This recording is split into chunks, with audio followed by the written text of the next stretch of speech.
found there was water in the back of the amp of my 2009 BMW 335 Xi. Okay, so we pulled this amp out.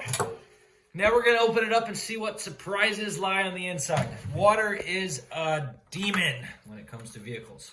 So there was 3 or 4 mounting bolts. Can't remember, doesn't matter. It's the same socket that held in this BMW mounting bracket for the amp in the back here. It is a number 10 socket, the number 10 that always runs away. There's 2 more here that hold the bracket, 1, 2, onto the amp itself. So we're going to take those off first. Set that off to the side. Now, this should, there's one more right here.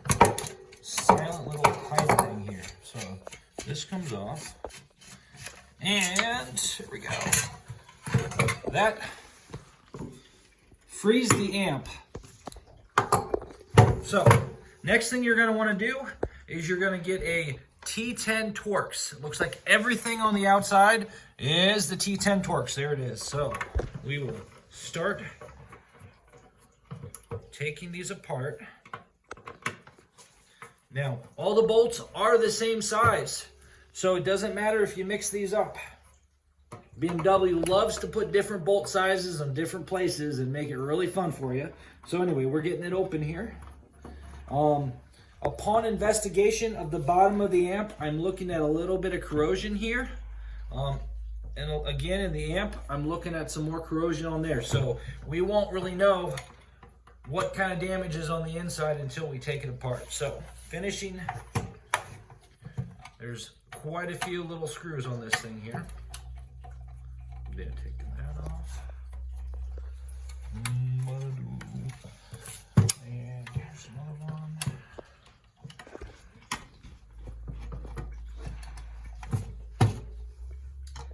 There we go.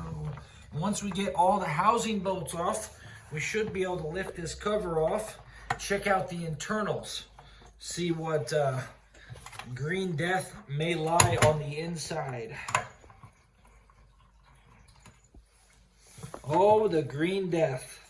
It puts your vehicles in limp mode. All right, so it looks like all of those are done. So lifting off that cover, this is the initial inside.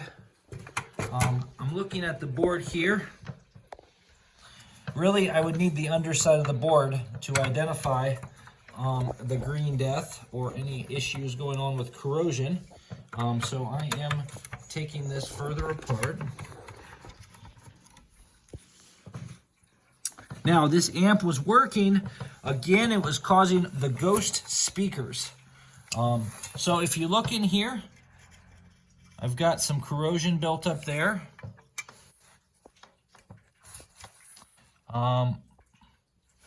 Just looking at the rest of it, I'm going to take off. Well, I could. I'm going to leave those alone right now. So, again, we want to look at the connector pins. You want to look in here for any sort of green corrosion, which that looks pretty good. So this was sitting in water. I did an old-fashioned trick, and I left it on my heater overnight. We are in Ohio, so leave it on my heater overnight to let it slowly dry out, hoping that that would restore the amp's usefulness. So I'm going to go ahead and we're going to clean this board up. We're going to let it sit out overnight again.